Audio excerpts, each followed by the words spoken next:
Good afternoon, everyone. Thanks for popping on. We'll get started in just a few minutes.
All right, I got 1 o'clock. We're going to give about 1 more minute.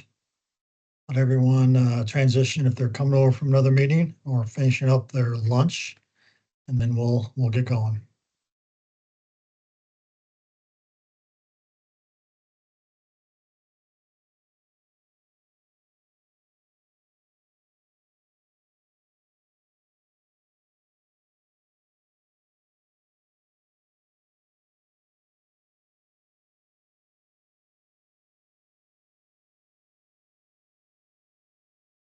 Emily, you see my screen? PowerPoint, okay? It looks good. Sorry, you said Emily. You say it sounded like we had a few Emilys on the call.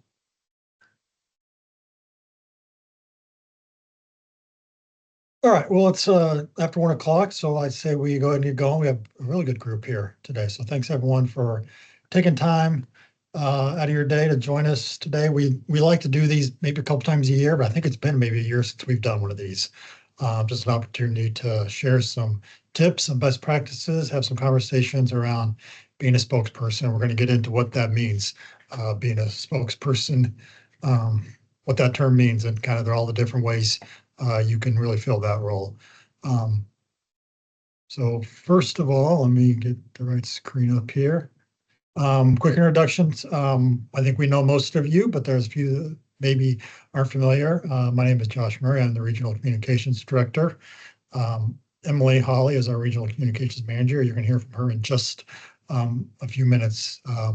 Between us and several of our communications volunteers, we handle all the communications responsibilities for the region. So both Emily and I work across our two states and try to handle all the different lines of service as well. So today we'll talk about specifically spokesperson topics, but there's a lot of other things that we can help you with. So just want to make sure you see us, hear from us, and have opportunities to know that you can ask us questions, ask us for help, send us ideas, send us photos anytime. You hear that a lot, and we don't like to pass up an opportunity to make that ask. So this is us. You'll hear from Emily in a second, and we'll be leading you through today.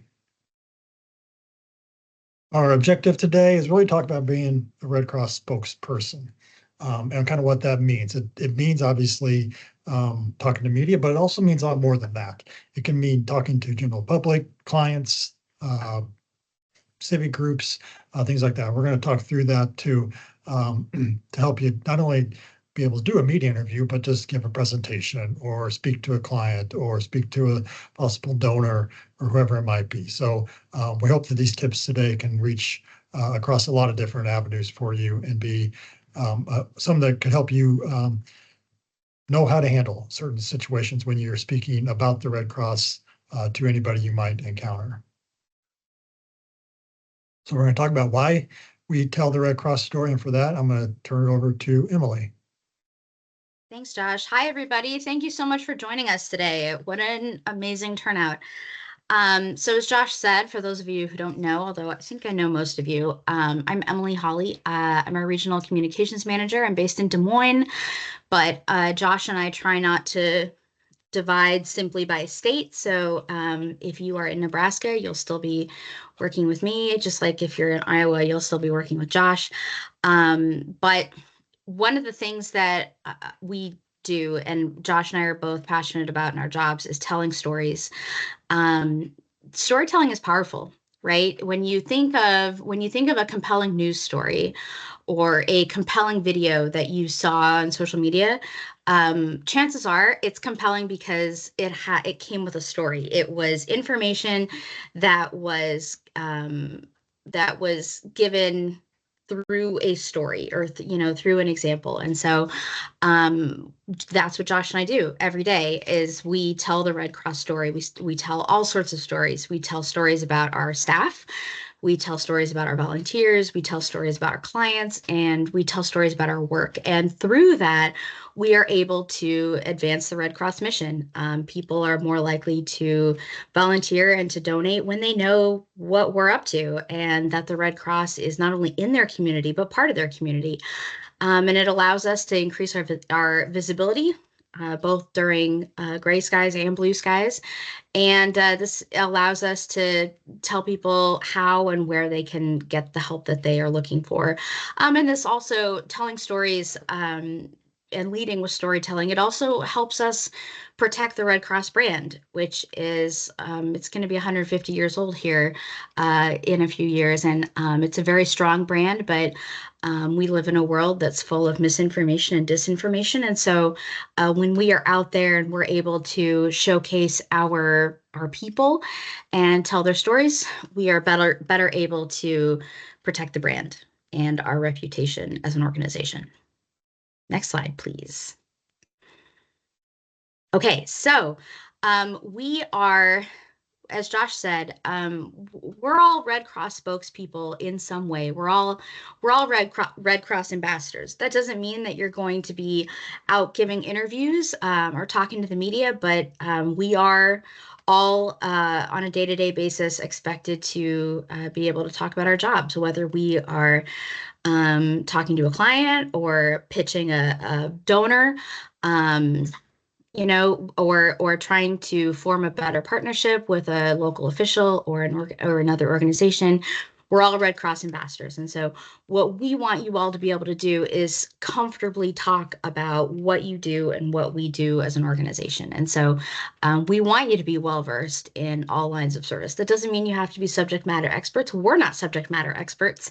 You don't have to know everything to be able to talk confidently and comfortably about what you do. But we want you to know the process and to be able to help us build and maintain positive media relationships and positive community partnerships. Next slide, please. Okay, so the next part, as Josh said earlier, not all of us are going to be giving media interviews. A lot of us, though, will talk about the Red Cross either in a formal presentation or, during fellowship hour at church or, in the pickup line or at a PTA meeting. And so we want you to be able to have a well-crafted elevator speech to be able to talk about what you do and why the Red Cross is still relevant today, and why the work that we do matters. And so preparing for a presentation is very similar to preparing for media interviews. Next slide, please. Spokesperson opportunities. And here we see Jessica, who I think is on this call. Hi, Jessica. And Jessica gives presentations all the time, and a lot of us do. And so various spokesperson opportunities that aren't media interviews could be, talking with community partners. It could be talking to a potential donor or company that could donate. It could be it could be on social media. You could utilize your personal social media to help forward our mission. And so all of these are spokesperson opportunities. All right, so key messages when speaking. This here is kind of the structure that Josh and I adhere to when we are giving interviews or when we're giving presentations. But we want you to have a story. And the great thing about it is it doesn't have to be your personal story. It could be somebody that you interacted with. It could be a story from a disaster response, but really kind of opening with a story, because how often do you hear a presentation where it's all just facts and figures and it's boring and you don't connect with any of it, and the second it's over, it's all out of your head, right? It happens all the time. And so that's why we want you to be telling a story. You could be talking about how, hey, we just published a blog on the first aid services team based out of Lincoln. And you could talk about how we have volunteers who provide, we have this unique volunteer team that provide first aid services for Lancaster County, Lincoln, Nebraska, the UNL football games. You could talk about that. You could talk about a client that you met in a shelter, or you could talk about a home fire response that we did. But we want you to detail what the Red Cross did in that example, and we want you to keep it simple.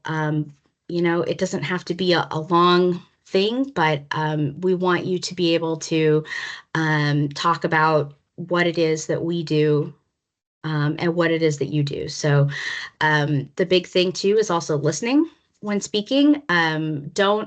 Don't be rehearsing your talking points so much in your head that you miss the question that's being asked. That's happened to me before. I'm sure it's happened to Josh. But we want you to listen, because you can't answer somebody's question if you didn't hear it. And then at the end of it, we want you to include a call to action. I pick one.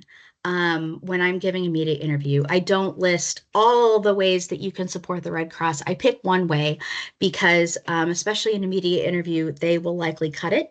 And one call to action is better than no call to action. And so I will pick one thing, and it kind of depends on the interview. It depends on the setting.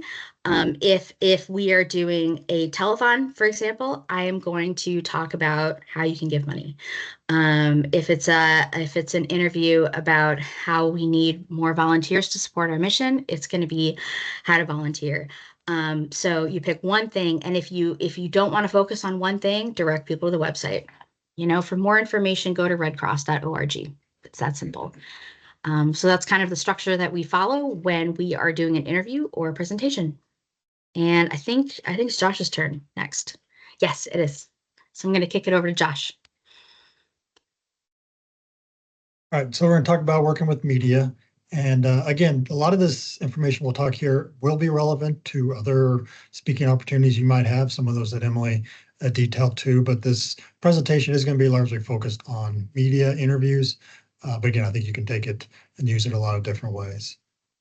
So when specifically talking about media, why we work with media, and I forgot before I go too far, if anybody has any questions, feel free to raise your hand or put them in the chat. I meant to mention that at the top, but we don't have to wait till the end. We will have time at the end for questions, but if you have something along the way and you want to get it before you forget it, or you want to, before we move on, definitely raise your hand, throw it in the chat, and we'll try to answer that when we can. important thing, and Emily and you'll hear this from a lot of times, media is our friend. They are very positive towards us. We have a good reputation, a good relationship with media throughout our region, really throughout the country, but talking here specifically in our region, good reputation of this. They are out to help us out. They're going to help us get our stories out there, get our messages shared, whether that's we have a need for blood or we have a need for blood volunteers, or we have a story to tell about something that happened after a home fire. They're willing, they want to help us because they see that we have good stories that help them tell their, fill their newscast or their newspapers or their radio shows as well too. So we will talk often, early and often about this. We want to accommodate the media. We don't want to turn the media away. You can sometimes see the media as the scary people. They're out there. They're trying to get you. They're trying to get a scoop. They're trying to do some sort of investigative reporting type thing and take us down.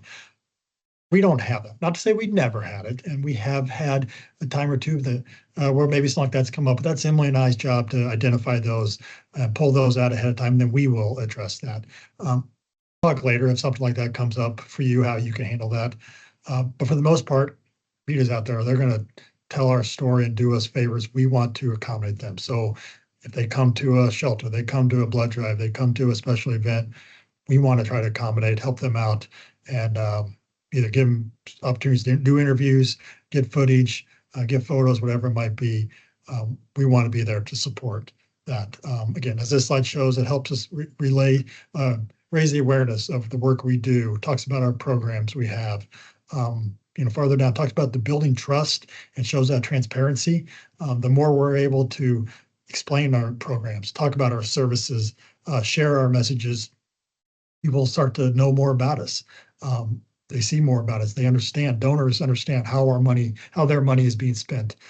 There's a trust there in the communities that we are there. We are out there helping our neighbors, our families, our friends who might be affected, whether someone who needs blood or someone who needs help after a flood. We're there, and the more we can show that, the more that transparency, that trust shows, and again, our reputation remains strong. Media interviews. So we're going to talk about kind of two different types of, I would say two types of people that we have within our organization and how we handle interviews. So one is just the basic media interviews that anybody on this call, anybody who's not on this call at Red Cross can do interviews. Some communicators might say, hey, they're going to limit who can do interviews. I would love for all of you, if you have an opportunity to do an interview and tell your story. It's powerful when you hear from more than just Emily and me. We want to hear from everyone. So if you ever have an opportunity to give an interview, we want you to do it. We want you to focus mostly on what you do and what you know. So we'll get later on what it means to be an official spokesperson, and there's opportunities to do that too. But when you're talking about just a general interview, what you do and what you know, we're not going to speculate. We're not going to talk on behalf of the Red Cross about this is our policy and here's why we have the policy in place. We're talking more about what you do in your role that you serve. Is it okay to talk to Report Without Communications? Yes, asterisk there. We want you to give us a heads up when you can. If someone reaches out and says, hey, I'd like to come by and interview you, and there's time, give us a heads up so we can talk through it. In case there is some sort of controversial thing or some sort of we want to just red flag, we want to make sure we're prepared for, we can talk through you with that. Now, there are times where media just show up somewhere and they need an interview now and you don't have time. You may have a quick second to send us a quick text or give us a call and say, hey, media's here. They want to do an interview. And hopefully we can get in touch with you and talk to you real quick. But sometimes that's not the case. In that instance, we'll leave that up to your judgment if you think it's the right thing to do. Again, I don't want to turn down interviews. So if there's an opportunity to do an interview, I would love, if you are comfortable, and we'll talk about that later, how we can handle interviews if you're not comfortable doing that. But yes, it is okay to do that. If you can let us know before, definitely do that. If not, at least afterwards, give us a heads up that it's happened. What was it about? Where's it going to run? Things like that, so we can watch for it. Also, if there's anything we need to follow up on. Now, that's for just general interviews. Anybody can talk. Spokespeople. What it means to be a spokespeople, I mean, you talk on behalf of the Red Cross. So we have a disaster and we want someone to talk and give an update on what's going on full-fledged what's going on, all the information of a disaster response. This would be more talking on behalf of the Red Cross. Because you're going to say, we have this many shelters open and this many people. We were at our shelters last night and we're going to do this and that. We're going to do casework and we're going to do, you're speaking about the whole process and more of that. You're talking more than just what you do and what your role is. You're talking more generally as a representative of the Red Cross. To do that, first of all, you have completed this training right here. So this, the college you guys on is considered a spokesperson training. You're going to get this information. You can do that. You have opportunities to learn about the other lines of service and wide range of topics. As Emily said, you don't have to know every single thing. If you're a disaster staff person or volunteer, you don't have to know everything about biomed, but you might know, yeah, we do blood drives and we have them regularly, and here's where to sign up for a blood drive or to find an appointment. If you're on the blood side, you know that, yeah, we respond to home fires and we respond to other disasters, and we may do sheltering and we may do this or that. You know enough, and you know where to point people to find more information. And there's plenty of places to point people for more information. Website, absolutely a good one. Other avenues might be available too, or you just say, for media, just say, call Josh and Emily and give them our number and we'll help them for that. We either will answer or we'll point them to the right people who can answer that. Other part about being a spokesperson is then whatever the topic you might be speaking on, we will help you, assuming we have enough heads up with the key messaging, the talking points, and kind of talk you through what questions might come up and what answers we would want to use to answer those type of questions. So all the media requests really need to come through us. Again, so if someone comes up to you and asks for an interview and it's just a regular interview, talk about what you do, absolutely, like as I said earlier, we want you to do that. If it's more of a, hey, we want an update on the disaster, or we want an update on this new requirement for blood donations, or we've got an update on this new program in our Service and Armed Forces program. This is something that you're going to speak on behalf of the Red Cross. We would like to have more lead time on that to work with you on that. So I would say 99.9% of the time, I would tell you, you're going to have to tell the reporter, listen, I need some time, connect with our communications team, make sure they're aware of it, and then we'll have conversation. We may only need 5 minutes, do a quick phone call, talk through things, say, yeah, let's go do it. Or we may need longer than that too. But everything really in that case should go through us, just to help facilitate those requests.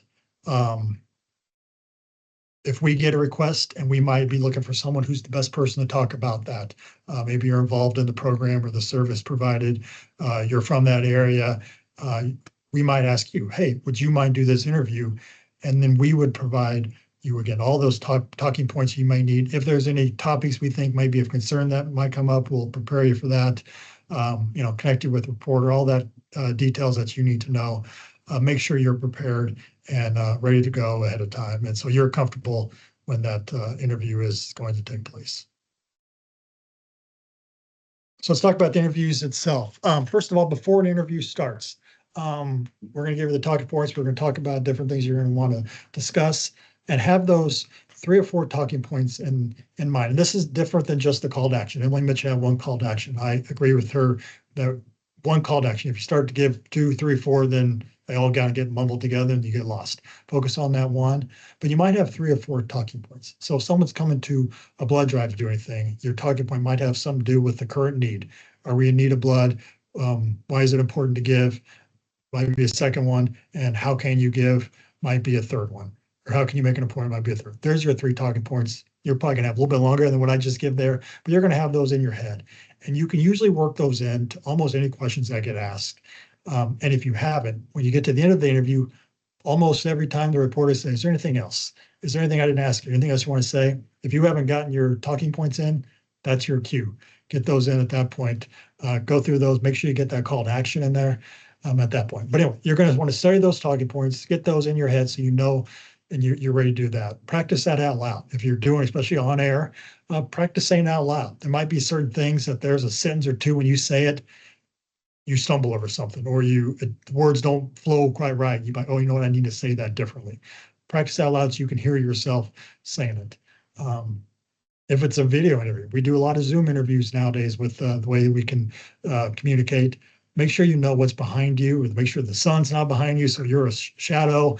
Make sure the lighting's good, make sure your audio works, make sure know what's behind you. Now, in some cases, you want action behind you. If you're at a shelter, you might want, here's the Red Cross people, they're setting up a shelter, they're carrying in the cots, that's good. Sometimes it can be distracting. If there's a lot of things going on, or someone just kind of sitting back there and they're talking, or there's somebody eating back there, whatever, be mindful of that. And you might want to find a different location to have that behind you. And that goes really for an in-person interview too. Someone there holding the camera, what's going to be behind you that they're going to see on camera as well. Turn off all distractions. When I do an interview, I take my phone, I'd only put it on silent, but I usually put it like across the room.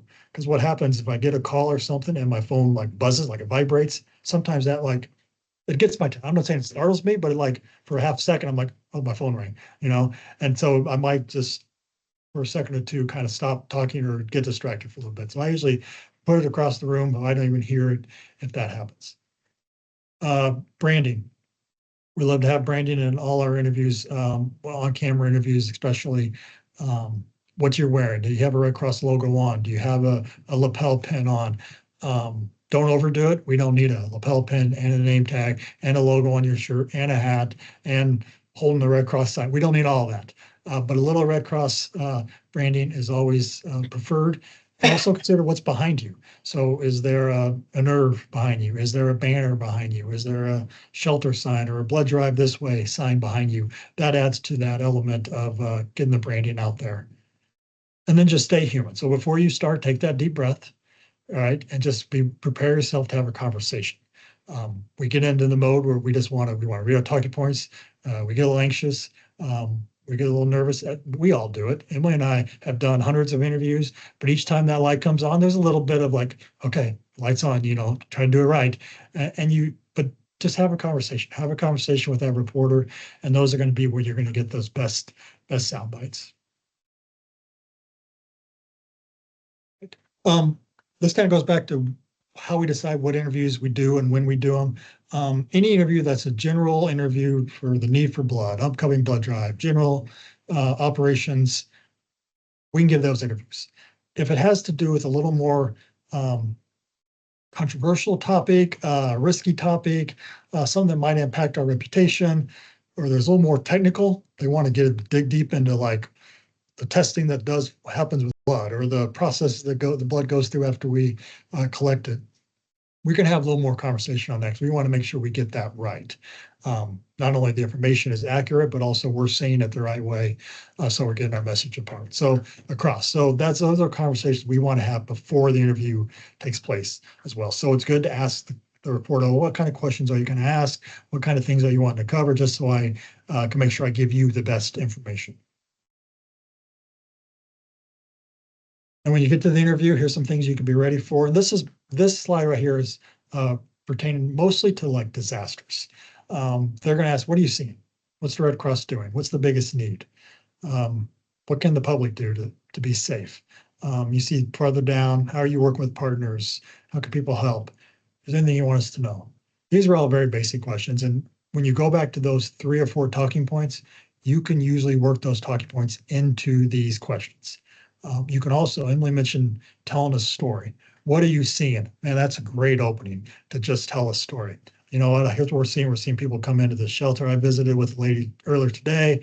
She was telling me the experience she went through, but she's found a place here where she's comfortable. She's got her kids. They've enjoyed, interacting with our volunteers. Tell that story, make it real, make it more than just a talking point. You've kind of put a face without violating their confidentiality and their privacy. You're not going to give the lady's name. You're not going to probably tell many details about them, but just that somebody who was at the shelter today, you're going to tell a little bit of interaction you had with them. When you're doing the interview, sit still, sit tall, stand if you're standing so tall. So, it's a habit. A lot of people, when you get interviews, you get nervous, you might kind of start to rock back and forth or sway a little bit. If you're in a chair, sometimes you kind of swivel in your chair. Be mindful of that. Sit still.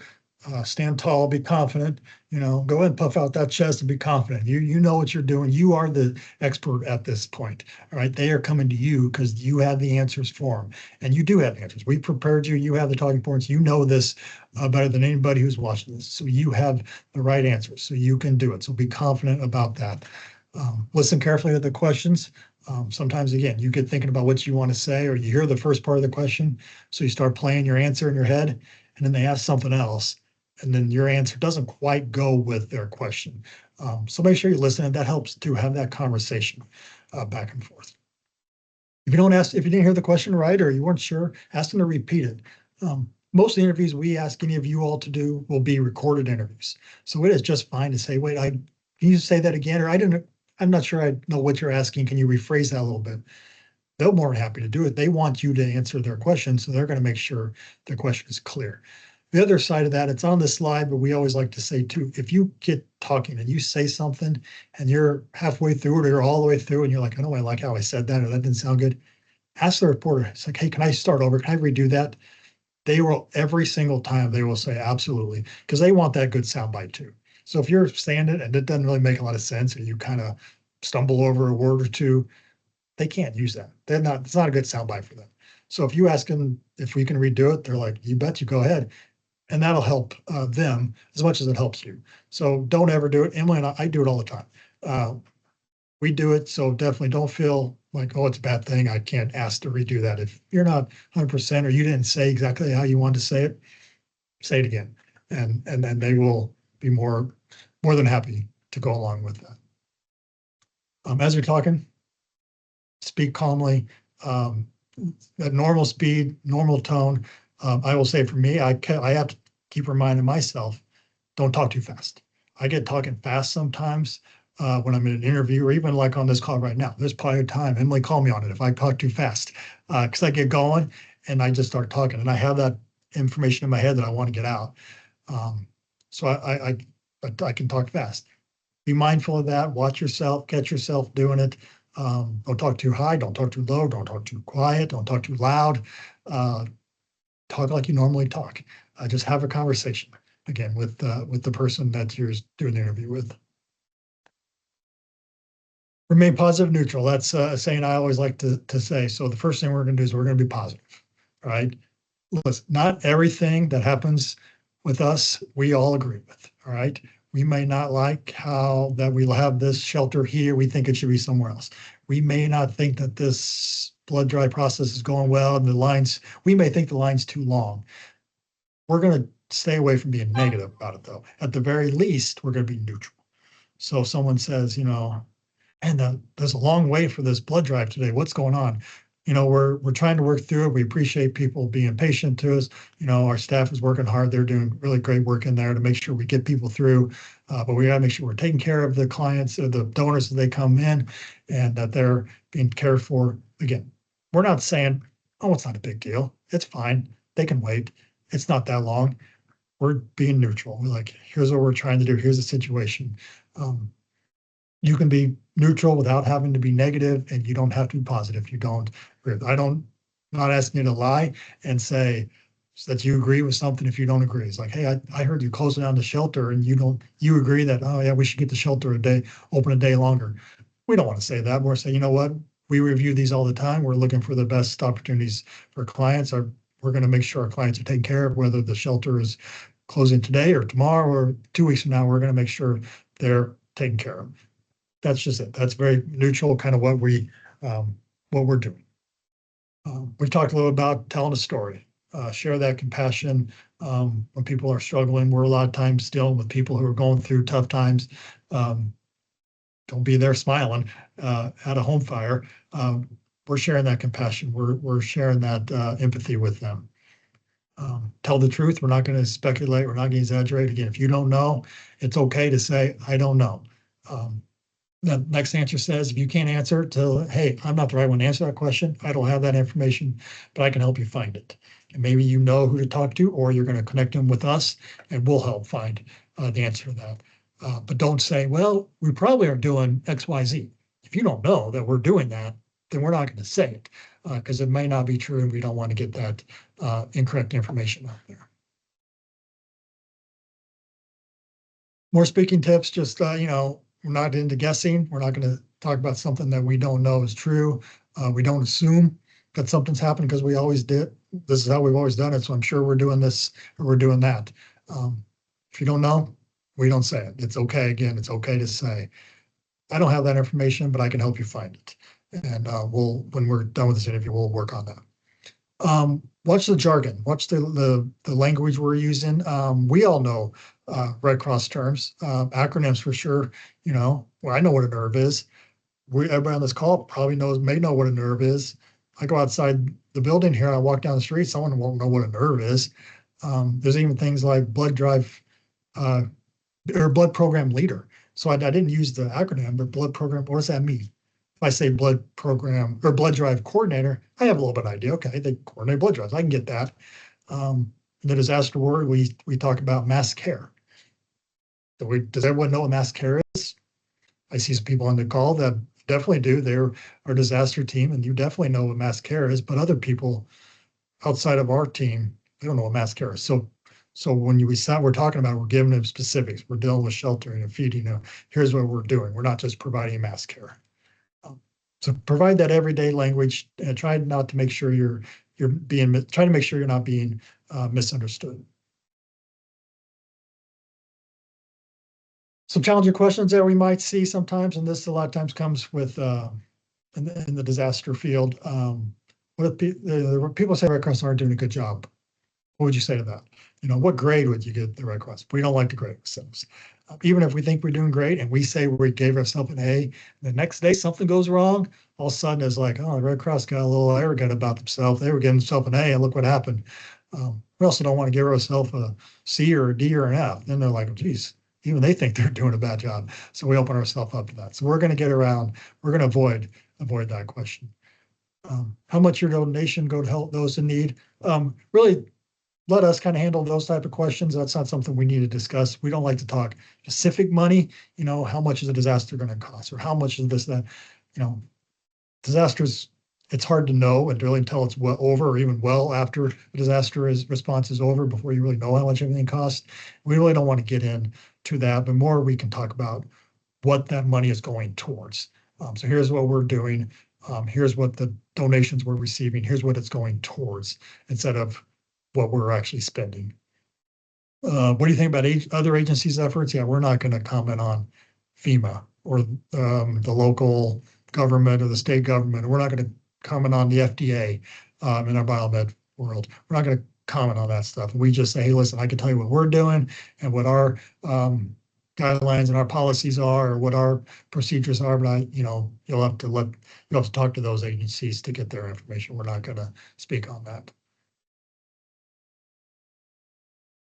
So blocking and bridging. So you get those challenging questions. How do we answer it? So we call it blocking and bridging. And I think we kind of like this pivot. Many of you will recognize what this visual is, but we talk about pivoting. So we acknowledge the question they're answering.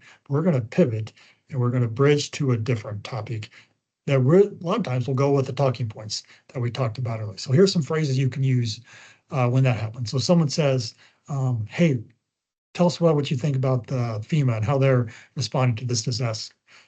Well, I'm not able to really speak on that, but what I can tell you is, and then I lead into what we're doing.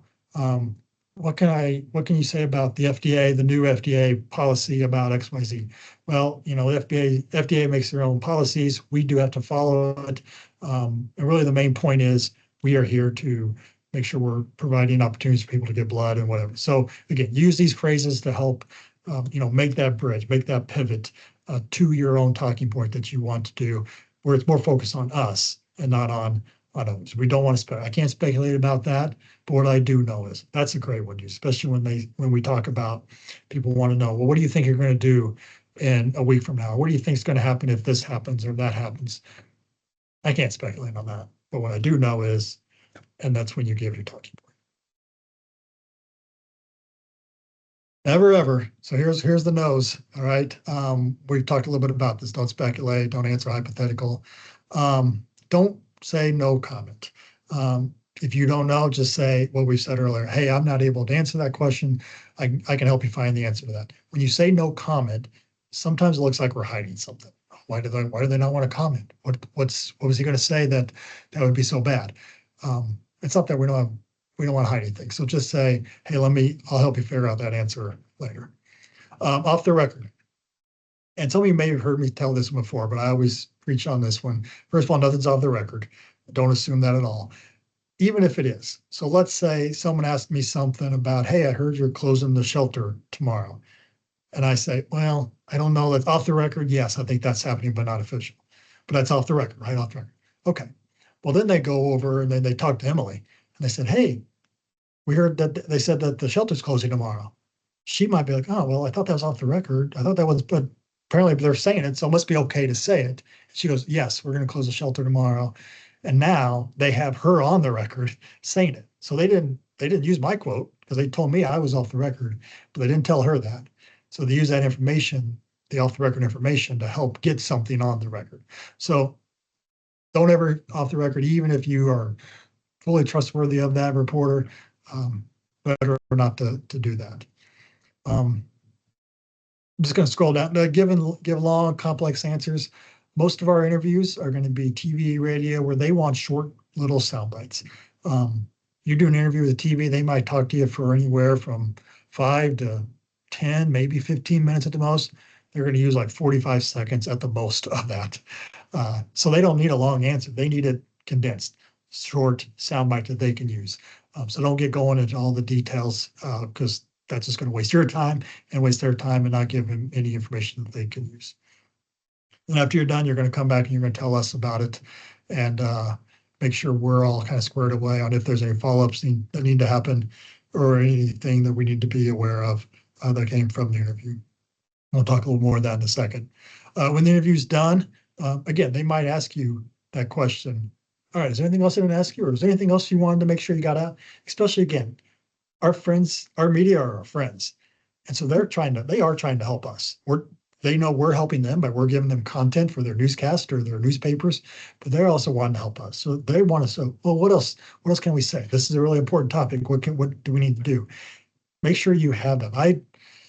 There's sometimes like, I kind of said I said everything I was going to say. Repeat it again, because maybe you say it better this time. So to say, well, the essential point to remember is that, we have a need for blood right now, and we really encourage everyone to get out and donate. It's a tough time of year, whatever it might be, whatever the talking point is. Repeat that again, so we can get that out there again. And maybe that one sounds better, and they want to use that soundbite instead of the first one you gave. Afterwards, you're going to ask the reporter, is there anything that wasn't clear that I said?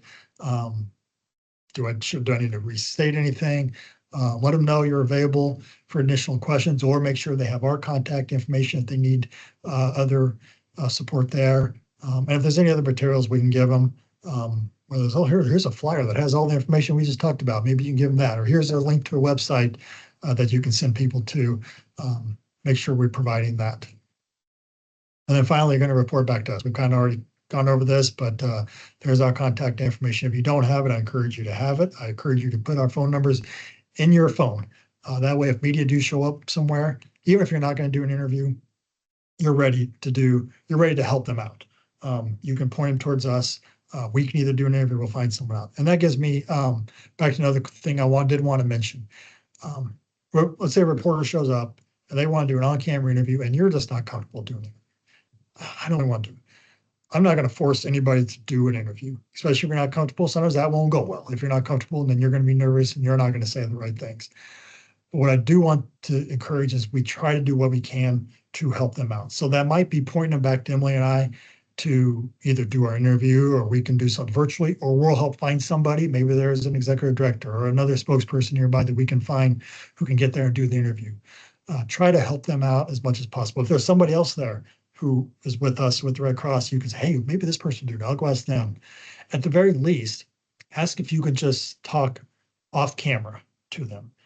So you're going to give them the facts. You're going to give them some information. You're going to answer their questions, just not on camera. And that way, at the very least, they can go to their report and they can say, even though they don't have you interview, they can say, hey, I talked to a Red Cross official today. Here's what they told me, XYZ, and they go through all the details that we needed. We're getting our messages out that way.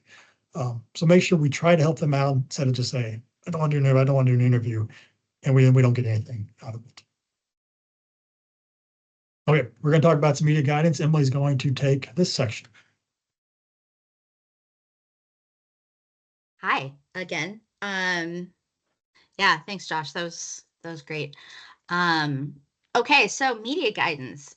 Probably what a lot of you are here for, especially those of you who are new. What are the rules? This isn't the Wild West. We have rules. So our guidance for blood drives specifically.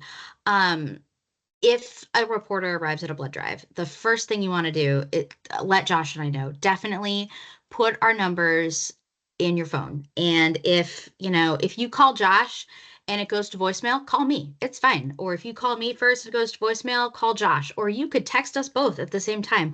But letting us know that that there's a reporter at a blood drive, or that a reporter called and is planning to come, just let us know, because what we can do then is we can give you some guidance about, hey, that's awesome. That's so exciting that a reporter is coming. We can also pump you up and give you the encouragement that you need. But the blood drive talking points change every month. So every month there's some updated messaging. So, like right now I saw a talking point earlier that talked about how it's important to give blood now so that there's blood on hand to not only meet patient needs now, but also as we get into the holiday season. So kind of stuff like that. So we can give you updated talking points. The next thing you're going to want to do is alert your biomed collection supervisor, so that they are also aware of the situation. Media are completely welcome at blood drives. We want them to come to our blood drives. We want them to cover our events. And they can absolutely interview our donors, and we want them to.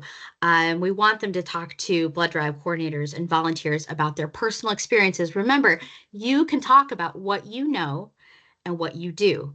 And the one thing that we ask of media is that they just kind of respect our donors' privacy, and that they ask for permission before recording. We also ask that they not record near the health history booths, or that they take video of the needle sticks. And in the 5 years that I've been in this job, I've never had a reporter not adhere to that request. Also the barcodes on the bags and the ID numbers on the bags. So, we want to be mindful of that, but we do want to be supportive. When media show up at a blood drive, we want them to feel welcome. We want to make them feel welcome. We don't want to just be like, oh my God, really, you're here? We don't want to do that. We want them to be happy to talk about our events and activities. So next slide, please. Thank you. So, a DAT response or a home fire call. This is another topic. Media love, especially local media, for smaller communities. They love to cover home fires. That's a good chunk of the interviews that I know I've given in the past have had to do with home fire responses. So one of the things that we always want to emphasize is that something that we can talk about. We can talk about the street name. We can talk about the number of people who were in the home. We can talk about, obviously, what are we doing? And for home fire responses, we overall do pretty much the same thing for each home fire response. So we want to do that. And we can also mention, hey, Emily was on the scene right away to talk to the homeowners and give them support. So those are great things that we want to do. What we don't want to do, again, this has to do with privacy. We want to protect our clients' privacy. They've just gone through something incredibly traumatic, and we don't need to broadcast. We don't need to broadcast that to the world. So we don't want to give the specific address. We don't want to give names of our clients. We don't want to say where they're currently staying, because you don't know their situation. Maybe there's a safety concern, or regardless, it's a privacy thing. We want to protect their privacy. We don't want to talk about financial assistance. We don't want to talk about how much money we're giving them, or that they're getting money. We kind of want to curtail that. That would be a topic that you would kind of pivot on. We don't want to talk about the cause of the fire. We're not firefighters. We're not insurance people investigating the cause of the fire. That's not our business. That's not what we know. And so anything that we would say to that would be speculating, which we don't want to do. So we don't want to say, oh, well, it was probably something in the kitchen, or dinner probably caught on fire. We're not going to do that. So, and then we also are not going to confirm fatalities or injuries. We're not physicians. We're not EMTs. That is not our job to do that. And so if you were to get a question like that, this is another area where you would block and bridge or pivot. And we would say, I'm going to direct you to the Des Moines firefighters, or I'm going to direct you to Iowa Methodist Medical Center. But what I can tell you is that, the Red Cross were on the scene right away, something like that. Okay, so more fatalities. Obviously we want to be very mindful that these are tragic events, and this is serious and somber things that we're talking about. So we want to focus on Red Cross services. Again, what are we doing and what do we know within our organization? We want to be reactive and not proactive. So this is something where we're not offering up information. This is something where we're kind of waiting to be asked.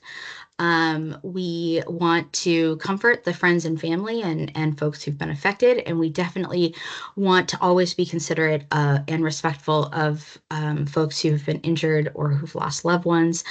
And we're able to provide media with updates, excuse me, if we are asked, on the people that we're helping and shelter locations and things like that. But this is an area where we're going to be reactive and not proactive. So the difference is that when you're reactive, you're waiting to be contacted, you're waiting to be asked. Proactive is when you send out a news release on it. So that's not something that we would do in these circumstances.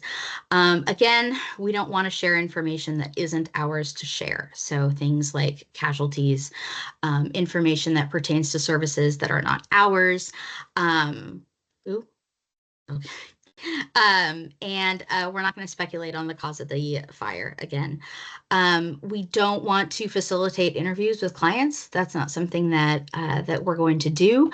And we're not going to use this time to solicit donations. It's just not, it's not a good time. It's not, it doesn't fit the mood of the conversation with the reporter.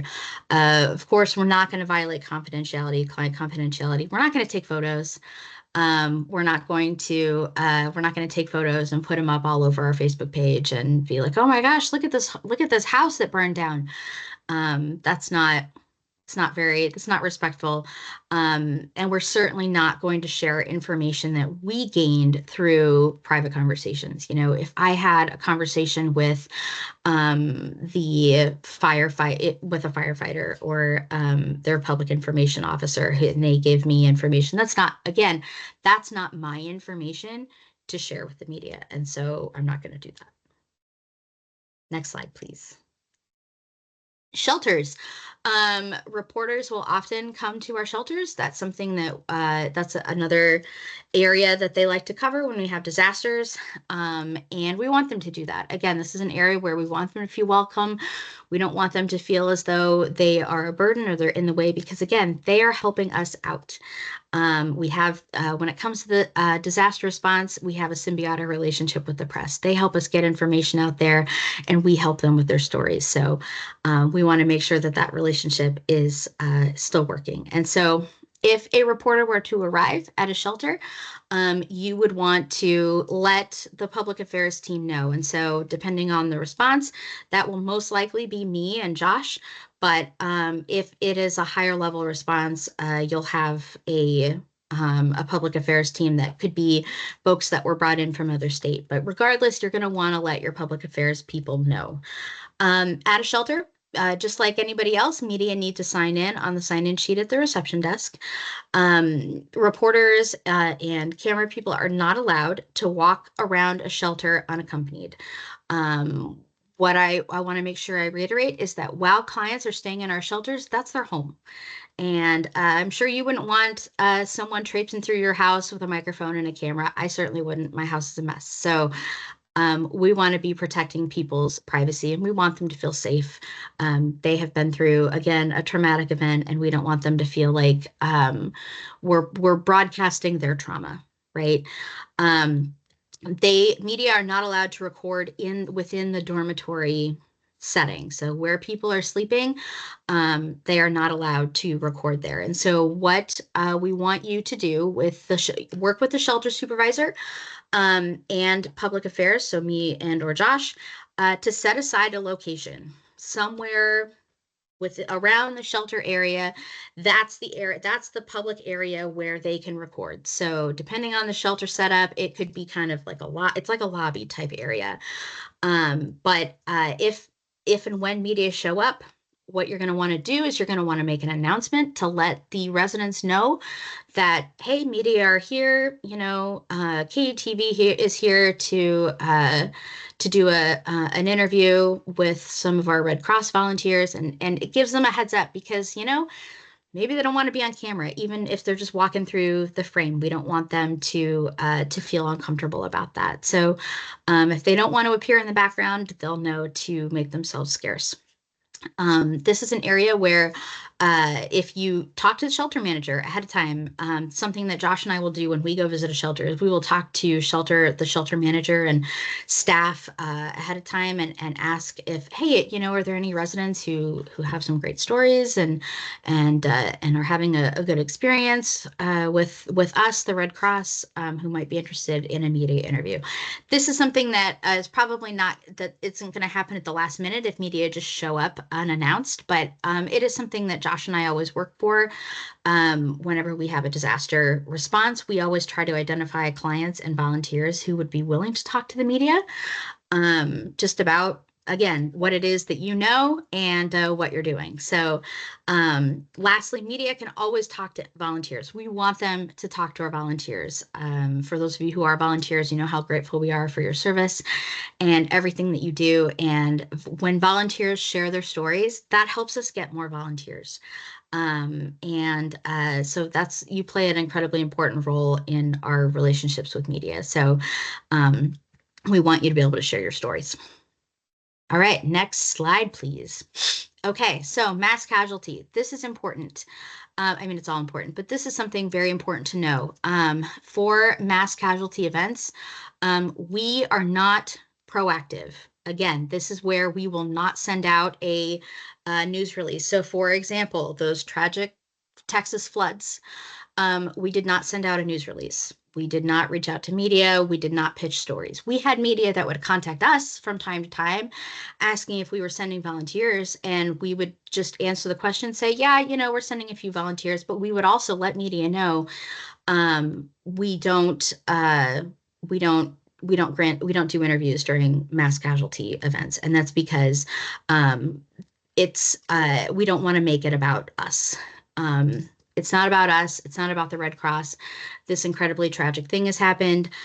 People have lost their lives. In the case of Texas, they've lost children. It's not about us. So we will be reactive and not proactive. Our response to media is going to depend on the situation. And so if there's a mass casualty event, say in Lincoln, God forbid, and reporters call Crystal, her first call is going to be to me or to Josh to let us know that reporters are calling. And so what we would do is say, okay, we'll come up with a statement and we will, we'll get back to them. So if an interview is granted, and there are some circumstances where we will give interviews for a mass casualty event, it's not likely, but I'm not going to say that it never happens, because it does from time to time. The first thing that we want to do is we always want to express empathy. And that I think goes for any disaster response that we're giving an interview for. We're always going to want to express empathy. This flooding that has happened is really tragic, and the Red Cross, our thoughts are certainly with everyone who's been affected. Something like that. And we want to only focus on what the Red Cross is doing. This is, again, we are going to get tunnel vision, and we are going to focus on what we're doing and what we know as an organization and what you know as an individual. Any questions that are not related to the Red Cross, we're going to pivot. We're going to pivot, and we're going to direct them somewhere else. And if you don't, if you can't quite form the words on how to pivot, it's okay to say, you know, I don't have an answer for you on that one. However, I can find the right person for you as soon as we're done with this interview. Also, we do not fundraise when we have mass casualty events. So this is not a time where we're going to say, if you want to help, go to redcross.org/donate and give us $20. We're not gonna be asking for money for that, because that doesn't fit the vibe. And we don't want to be seen to profit off of someone's loss and tragedy. All right, next slide, please. Okay, so speaking virtually, which is something that we all do all the time now in this post-COVID world. So these tips are good for virtual presentations, virtual meetings, and they're good for virtual interviews. Most of the interviews that I give now are virtual. I'll occasionally do an interview in the studio, but for the most part, it's virtual. So a few things to be mindful of. Log in early and mute yourself. Always check that that you are on mute until it's your turn to speak, because you don't want to be that person who is constantly you don't want somebody to overhear the everything else that's going on behind you. Turn your camera on when you're speaking. This gives you a sense of confidence. This shows confidence. This shows leadership, and this just shows good speaking skills. And again, it's a lot easier for somebody to relate to what you're saying when they're able to see your face. Look at the camera when you're speaking. So a lot of times when we have meetings, we automatically will look straight ahead at the person who's speaking, but I'm looking at right where someone's face would be on the camera, but it doesn't look like I'm looking at you. The camera is up here, right? And so what I do is I cut a couple of little pieces of paper and I have them on either side of the camera. And so that reminds me when I'm talking to look at the camera so that it looks as though I am looking at you. Again, that's just a way to better connect with your audience. And that's what we want you all to be able to do as spokespeople. Next slide, please. Reduce distractions. It's hard to do. Every time I see this, I always think about a few years ago, there was a BBC interview that was done with a correspondent in, I think, Korea. And he was very official, very learned man, books and stuff behind him. And his baby came waddling in, and then his wife kind of freaked out and came in right behind him. And it was just chaos. He barely broke a smile. He looked straight into the camera and he kept going with his talking points. And that's what you want to do as well, no matter what's behind you, because in this post-COVID world, a lot of us work from home. We have kids, we have pets, we have partners who, there's stuff going on, and you want to reduce those distractions as much as possible. But, we're all human. We know that they happen. Don't let them throw you off. You want to be able to handle the change quickly and move on.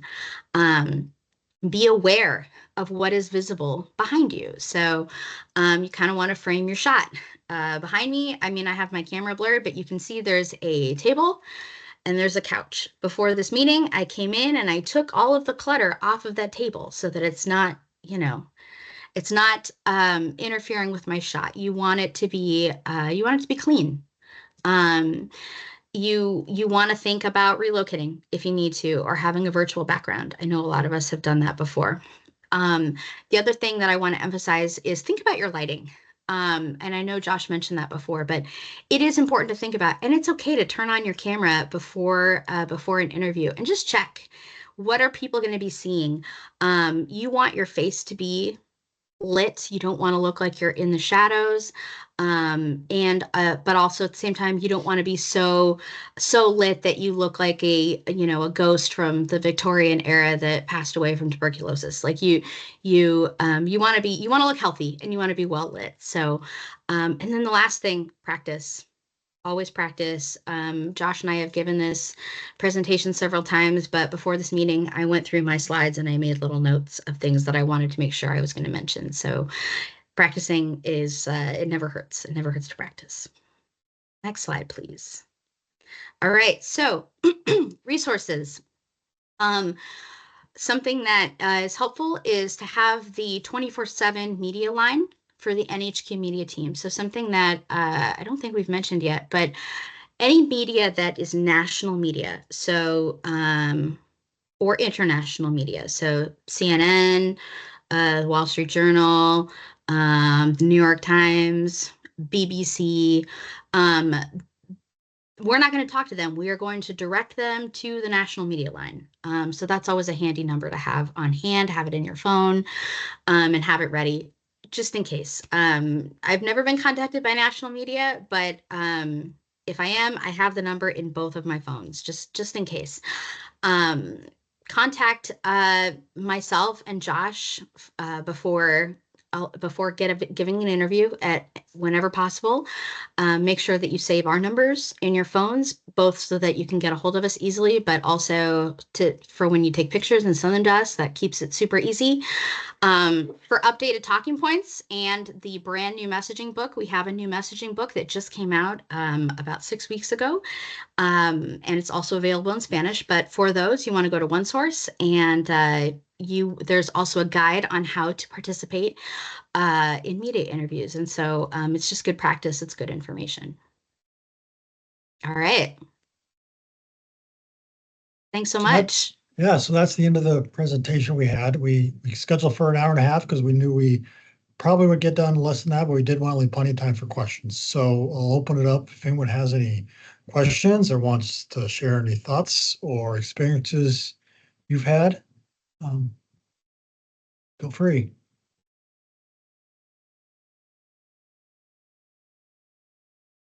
Josh and Emily, it's Randy Place. Yes. So like our holiday drive in Dubuque,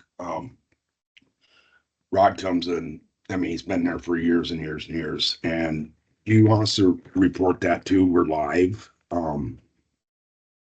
He shows us the questions basically, and we walk through it, and then we just go live. Do you want to know all that too?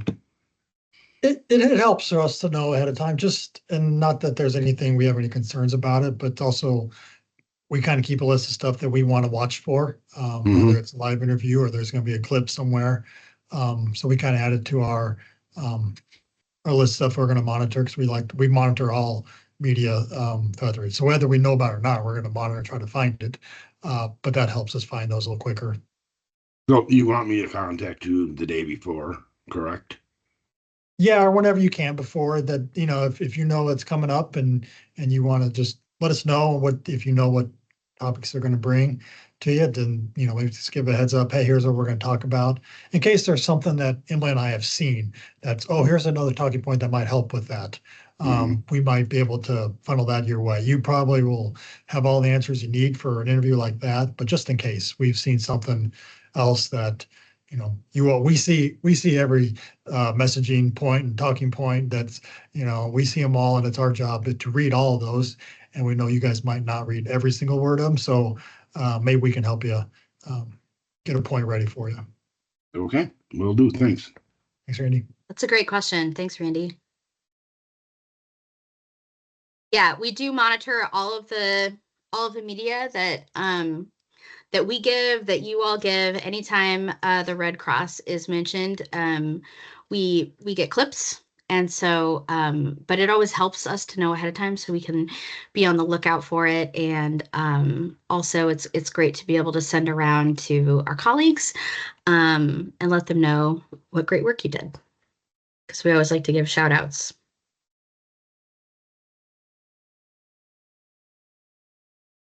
Anything else anyone has?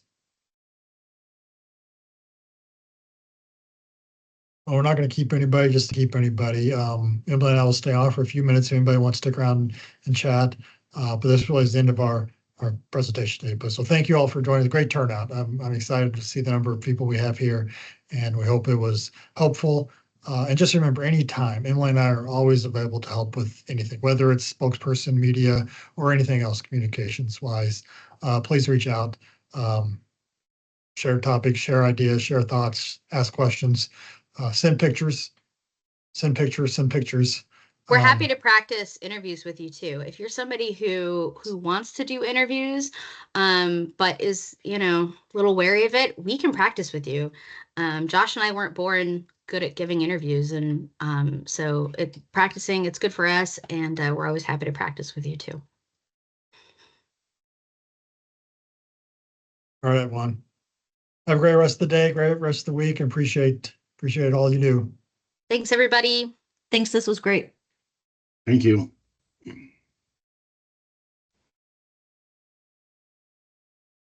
Thanks, Josh and Emily. Really appreciated it. Great. Thanks, Nancy. Thanks for joining.